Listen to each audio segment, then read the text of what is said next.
No entendemos los tiempos de Dios, pero también no hemos entendido la fiesta del Señor, en el cual el Nuevo Testamento dice que son sombras proféticas de cosas por venir. Las profecías en las fiestas del Señor, presentado por Michael Root.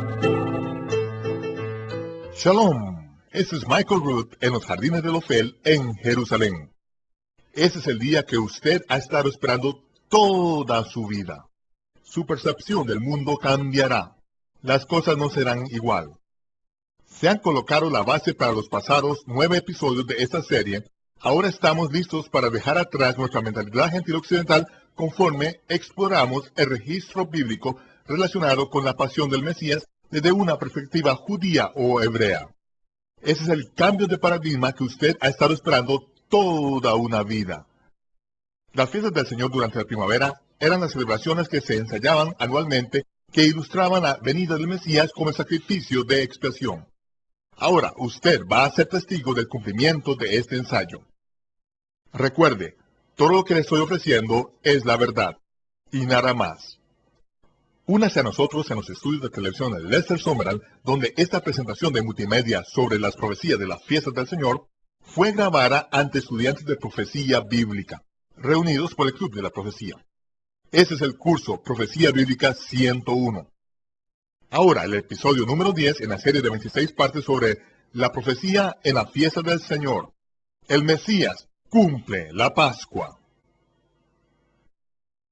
Salomón dijo: Yo te he edificado una casa por morada, un sitio en el que tú habites para siempre. Esas son las palabras de Salomón, usando su misma oscura verbosidad hebrea. Una casa por morada, un sitio en el que tú habites para siempre. Y dice, las columnas de bronce y sus bases y el asiento de bronce que estaba en la casa del Señor lo expulsaron los caldeos y se lo llevaron todo el bronce a Babilonia.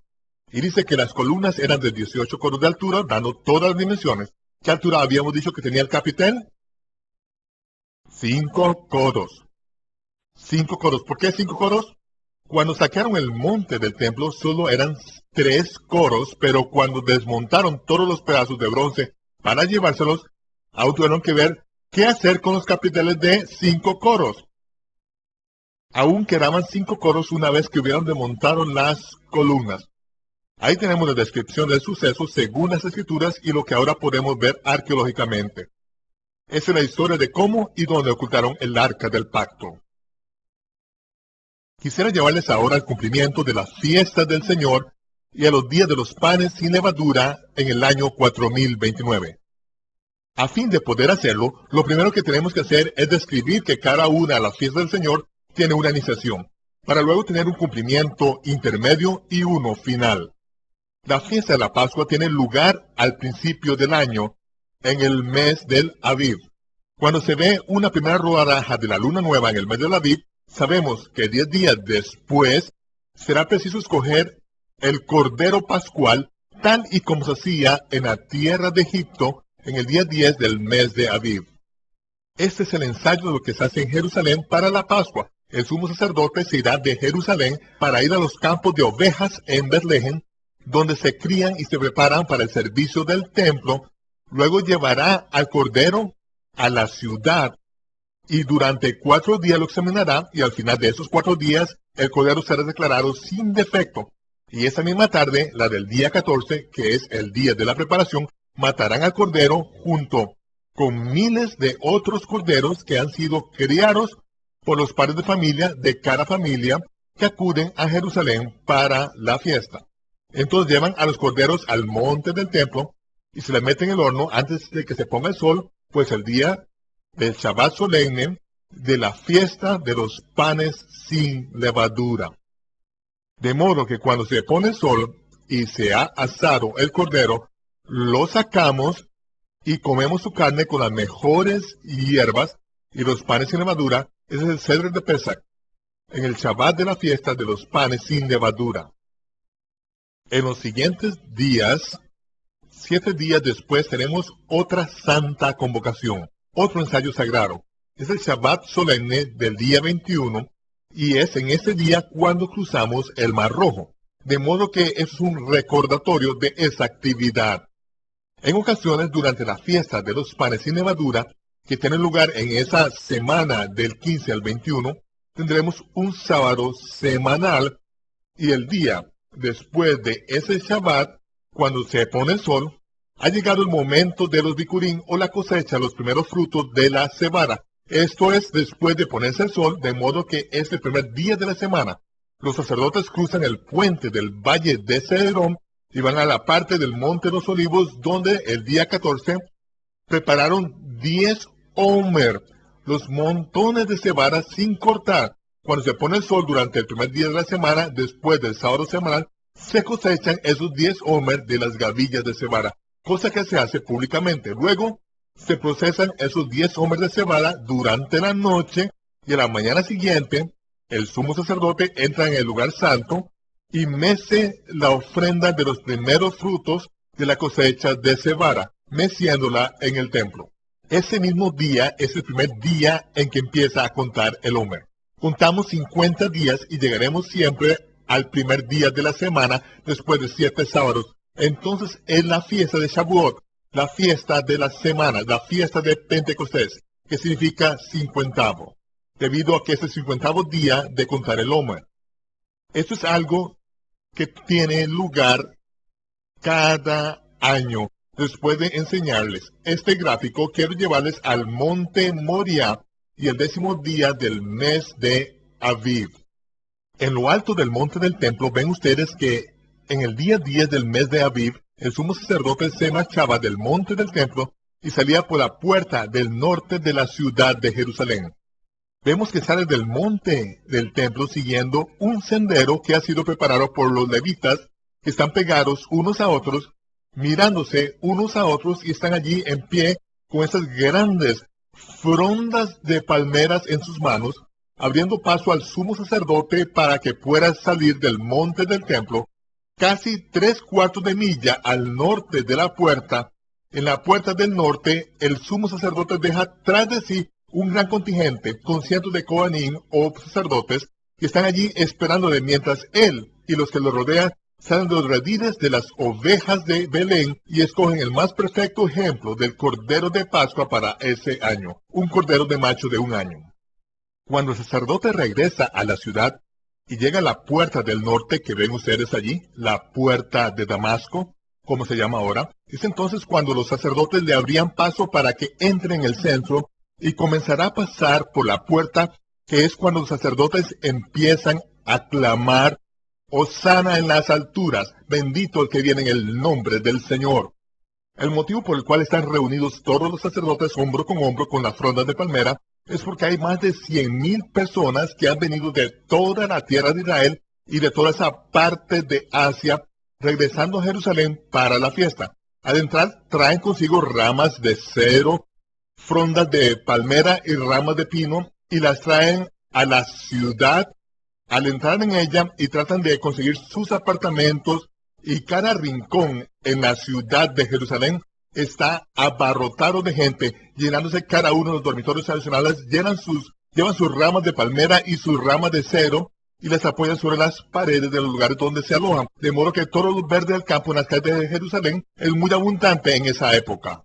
Entonces, todo el mundo se dirige al muro sur del templo, donde les enseñé que Nehemia y yo estábamos sentados en el lugar donde se encuentran todos los mikvah o estanques bautismales, que es como nos referíamos a ellas, y entonces la gente se purificaba, como dice en Juan: vienen temprano a la fiesta y mikvah, o se purifican a sí mismos, porque cada una de las fiestas que se celebran allí es un ensayo al que llegan con la esperanza de que tal vez ese sea el año en que venga el Mesías, y están muy emocionados preparándose para este día. Así que es en el día 10 del mes, cuando están en sus casas, el sumo sacerdote ha ido a los rediles de Belén, y al regresar de nuevo a la ciudad, los sacerdotes empiezan a clamar: Hosana en las alturas, bendito el que viene en el nombre del Señor. En esos momentos, cientos de miles de personas acuden presurosamente de todos los rincones de Jerusalén, trayendo consigo las frondas de palmeras y sus ramas de cedro, clamando a gran voz: Hosana en las alturas, bendito que viene en el nombre del Señor. Sin embargo, en el año 4029 las cosas sucedieron de una manera un tanto diferente. De hecho, los evangelios relatan que Yahshua lleva a sus discípulos y va a Betania. sobre el monte Scopus. En la actualidad es el sector de la Universidad Hebrea, ya que dicha universidad no estaba allí en el año 4029, pero es allí donde visitan y se quedan con su buen amigo Lázaro, al que acababa de levantar de los muertos hace unas semanas. Esa noche, Yahshua es ungido con una libra de nardo y le dice a sus discípulos que reúnan a todos los discípulos en la puerta norte de la ciudad a la mañana siguiente. Cuando decimos todos los discípulos, podría haber sido cientos, no solo los 12, sino todos los discípulos que pudiesen reunir procedentes de Galilea, de Nazaret y de todo alrededor, debían decirles que fuesen todos a la puerta norte de la ciudad. Luego les dice a 2 de sus discípulos que vayan a buscar un asno, un potro sobre el cual no se haya sentado nadie, y que colocasen su talit sobre él y que preparasen ese borriquito. Luego, esa mañana, cuando el sumo sacerdote regresaba de los rediles de Betlehem, esa misma mañana, al acercarse a la puerta del lado totalmente contrario desde Betania, Yahshua cabalga sobre este asno, sobre el lomo de este potro. Justo al llegar a la puerta, sus discípulos le abren paso, mientras el resto de los sacerdotes están mirando a la dirección totalmente opuesta, viendo descender al sumo sacerdote. Cuando ellos le abren el paso, él cabalga sobre el lomo de este borriquito y sus discípulos, todos a la vez, comienzan a clamar: ¡Hosana en las alturas! ¡Bendito el que viene en el nombre del Señor! Entonces todos estos sacerdotes, a lo largo de toda la línea, comienzan a clamar: ¡Hosana en las alturas! ¡Bendito el que viene en el nombre del Señor! Están haciendo lo que han hecho cada año y no hay motivo para que no lo hagan ahora, debido a que han escuchado el clamor de la parte exterior de la puerta, sino que se unen a ellos y a esos miles de sacerdotes por todo el trayecto hasta el monte del templo, clamando en gran voz: ¡Hosana en las alturas! Justo entonces cada uno de los cuartos de Jerusalén queda evacuado. Todo el mundo coge sus frondas, agarran sus ramas de cedro y salen a toda prisa por el camino meneándolas. Es como el sonido de un huracán en las calles de la ciudad de Jerusalén. Hay cientos de miles de personas que están chillando con sus fuerzas: ¡Hosana en las alturas! ¡Bendito el que viene en el nombre del Señor! Es entonces cuando aquellos coanín, los sacerdotes, se dan vuelta y ven a Yahshua sobre el lomo del borriquito con sus discípulos, que habían comenzado todo aquello, y dijeron: dile a sus discípulos que se callen, que dejen de decir eso. A lo que él le respondió: no lo haré, no lo haré. Si es preciso dar una voz a las piedras lo clamarán, porque ese es el día en que el ensayo se ha cumplido. Es el día para el cual habéis estado ensayando cada año durante 1000 años, y ese es el día en el que el Cordero de la Pascua, que nació hace 30 años en los rediles de las ovejas de Belén, ahora hace su entrada triunfal en Jerusalén. Y es preciso conceder el habla a las piedras clamarán, porque es el día en que se ha cumplido el ensayo. Toda la ciudad estaba llena y alborotada. Nadie puede detenerlo, porque nada va a impedir que se celebren las fiestas del Señor y los ensayos que se han venido realizando durante 1000 años. Nada va a impedir que se lleve a cabo. Al ir él por el camino, mientras todos gritan: ¡Hosana en las alturas!, ¿se pueden ustedes imaginar mientras los sacerdotes contemplan y esperan? Uno se inclina, mira y dice: eso no es un cordero, es un asno. Por ahí viene un asno. ¡Hosana en las alturas! ¡Hosana en las alturas! ¡Bendito el que viene! Y mira hacia abajo. ¡El Jesús sobre un borriquito! Pero no saben qué está pasando mientras él pasa cabalgando sobre el lomo de este asno, y ellos siguen gritando: ¡Hosana en las alturas! Todo el camino detrás de él se ha llenado. Está abarrotado con cientos de discípulos y toda la gente de la ciudad que ahora se colocan detrás de él, y todos los sacerdotes que siguen adelante diciendo: ¡Hosana en las alturas!, hasta que él llega hasta el monte del templo. Pero mientras todo esto está pasando, completamente lleno de gente, el sumo sacerdote está fuera de los muros de la ciudad de Jerusalén, con su cordero atado a una cuerda, y ni siquiera puede entrar a la ciudad. Yahshua asciende al monte del templo, y es allí donde el cordero de la Pascua debe quedar apostado durante 4 días. Es por eso que los evangelios han dejado constancia de que día tras día los herodianos, los fariseos, los saduceos, los queraitas, los dirigentes religiosos y los dirigentes civiles por igual intentan hallar alguna falta en él. Es algo que hacen durante los 4 días de inspección del Cordero Pascual. Pero no pueden hallar ningún mal en él. Por fin llega la puesta del día 13, oscurece, y ha llegado el día de la preparación. Hace varios días que vienen preparándose por la comida de la Pascua. porque es preciso empezar a prepararse el día 10 del mes. Esa noche, mientras comen reclinados, el Señor sabe que esta es la última cena que comerá con sus discípulos. Dice que después de la cena, Él le lavó los pies a sus discípulos. Esta última cena no es la comida pascual. Y voy a demostrarle por qué no es la comida de Pesach, a fin de que puedan entender lo que está pasando aquí. De haber sido la comida de Pesach, hubiera sido un sábado solemne, en el que no se podía realizar trabajo, no se podía lavar los pies después de la comida. De hecho, dice que fue entonces cuando Yahshua tomó el pan y bendijo a Dios, pronunciando la oración que mencionamos antes. Bendito eres tú, oh Señor, nuestro Dios, Rey del universo, que haces brotar el pan de la tierra. Y él dijo, yo soy el pan de vida. Este es mi cuerpo, que por vosotros es partido. Haced esto todas las veces que lo hagáis en memoria de mí. Y tomó la copa, y dijo las mismas palabras de Melquisedec, cuando trajo pan y vino a Abraham, que se sintió tan conmovido por lo que Melquisedec había compartido con él, que tomó el 10% de todas las ganancias en su vida en una batalla sangrienta por liberar a su sobrino Lot, y puso el diezmo en manos de Melquisedec. Eso fue algo que hizo porque lo que Melquisedec compartió con él fue tan conmovedor que a partir de ese momento lo compartió con todos sus descendientes y fue pasado a lo largo de todas las generaciones. De modo que el Mesías, al tomar la copa, dijo, Baruch Ata Adonai Eloheinu Melech Haolam Borei Pri Hagafen. Y luego dijo, esto representa mi nuevo pacto en mi sangre, que será derramada para la remisión de los pecados. Tomad mi copa y repartidla entre vosotros. Yo no volveré a beber un sorbo del fruto de la vid hasta que la viva de nuevo con vosotros en el reino de mi Padre. Y tomaron y la repartieron entre ellos. Dice que cuando hubo acabado la cena, tomó el pan y lo mojó en el caldo y se lo dio a Judas, diciéndole, Judas, lo que vas a hacer, hazlo rápido. Ese es el día de la preparación, en el cual todo el pan con levadura debe ser sacado. Todo él tiene que ser eliminado. Y dio el último pedazo de pan con levadura a Judas, que lo tomó en su mano y se marchó con el pan. La levadura había dejado el grupo.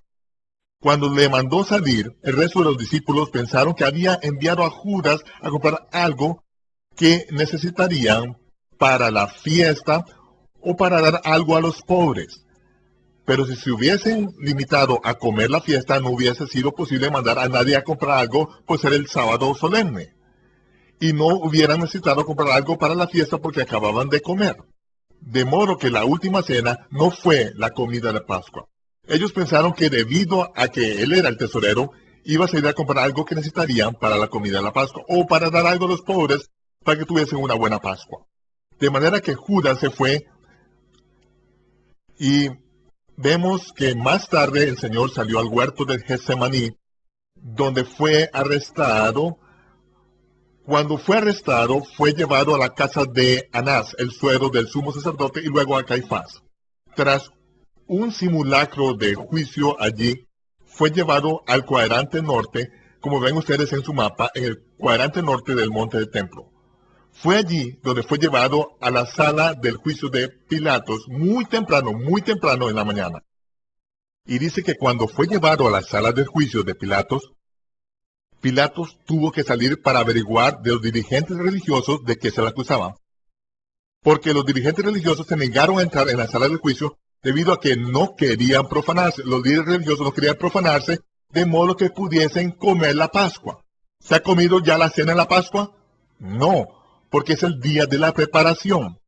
Pero a pesar de ello, no quieren entrar a la sala de juicio, así que Pilatos tiene que salir a averiguar cuáles son las acusaciones. Luego se tiene que dar la vuelta y volver de nuevo a la sala del juicio y hablar con el Señor con el fin de averiguar cuáles son las respuestas a estas acusaciones. Y Pilatos salió y dice, esto es ridículo, todo esto tiene que ver con la Torá y vosotros tenéis envidia. ¿O dejáis dominar por la envidia? Es por eso que hacéis esto. Y luego hicieron más acusaciones. Tuvo que estar entrando y saliendo repetidamente, mientras intenta ayudar a Jesús a salir airoso, sabiendo que no ha hecho nada mal, pero entra allí y Yahshua, el Señor, no le está ayudando precisamente. Así que dijo, ¿puede conseguir un poco de ayuda por tu parte? ¿No te das cuenta que tengo el poder para matarte? Y Yahshua le contesta, tú no tendrías ningún poder si no es por parte de Dios. Entonces se le heló la sangre. Salió de allí y su mujer le siguió y le dijo, acabo de tener un sueño espantoso acerca de este hombre inocente. No tengas nada que ver con él. Salió de allí y Pilatos se sentó en su sillón como juez. Al ocupar el sillón del juicio, las próximas palabras que salieron de su boca fueron ley.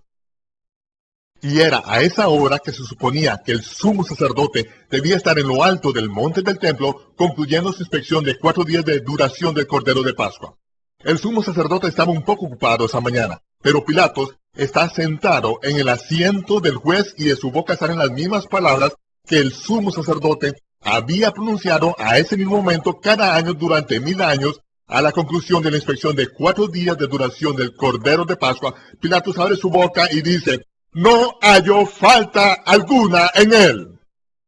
Pilatos no puede ni siquiera controlar las palabras que salen de su boca. Cada uno de los ensayos se está cumpliendo en todos los detalles y ahora el Cordero de Pascua ha sido declarado sin falta. Nadie puede hallar ningún mal en él. Se está cumpliendo y Pilatos no puede ni siquiera evitar que suceda. No tendrías poder alguno si Dios no te lo diese. Y las palabras salen directamente de su boca y él no tiene nada más que añadir. Pero entonces surgen más acusaciones.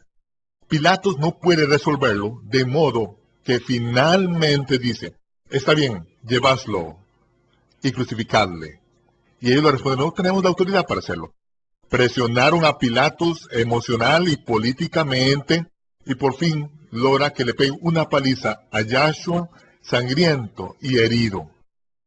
Y entonces, como ven ustedes en su mapa, Yahshua es conducido de la sala del juicio de Pilatos, y después, justo al salir de la sala del juicio de Pilatos, y de nuevo, los sirvientes cogen la madera y la colocan sobre los hombros del Mesías. Y ahora la respuesta a la pregunta de Isaac, Padre, tengo la leña para el sacrificio, está sobre mi hombro, pero ¿dónde está el cordero? Abraham dice, Dios se proveerá un cordero para sí mismo, sígueme.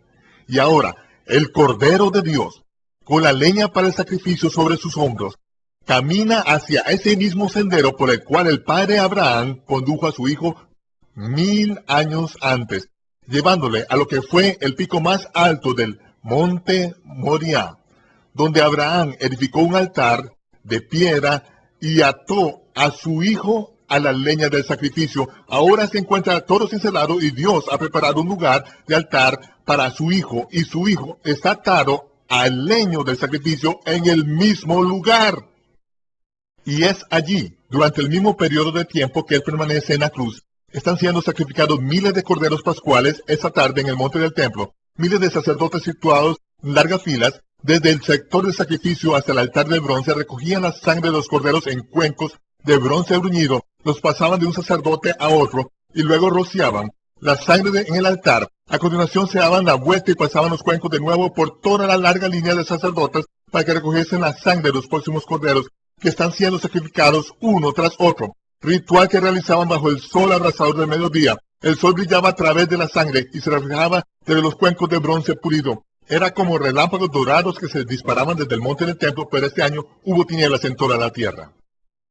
Y las escrituras dicen que cuando él supo que había llegado su hora, cuando el Señor lo supo, dijo, sed tengo. ¿Qué hora había llegado?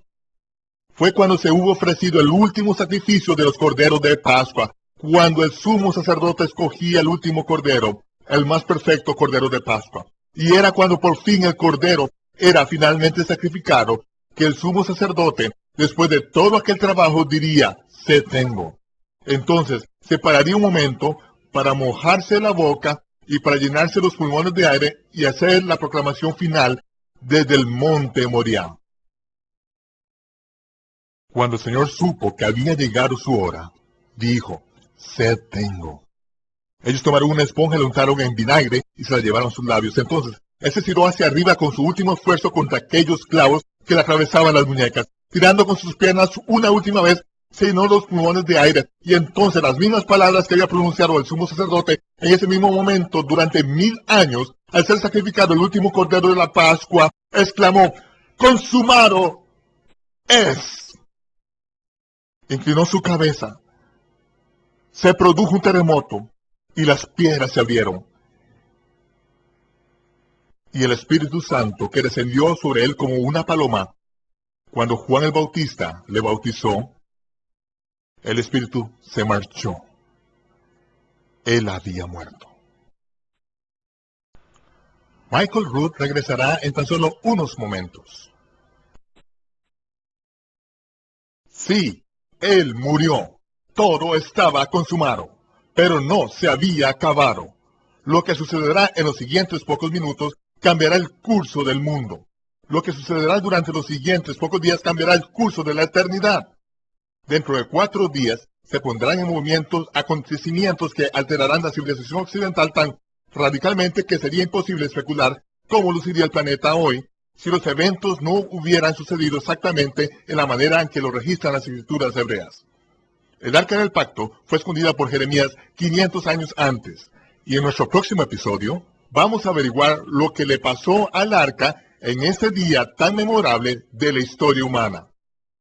Lo invitamos a unirse a nosotros la próxima vez para el episodio número 11 de esta serie de 26 partes de las profecías de las fiestas del Señor. El arca del pacto. Lo más santo es ungido. Este es Michael Rood desde Jerusalén, deseándoles Shalom, paz. Y les veré cuando se aclare el humo.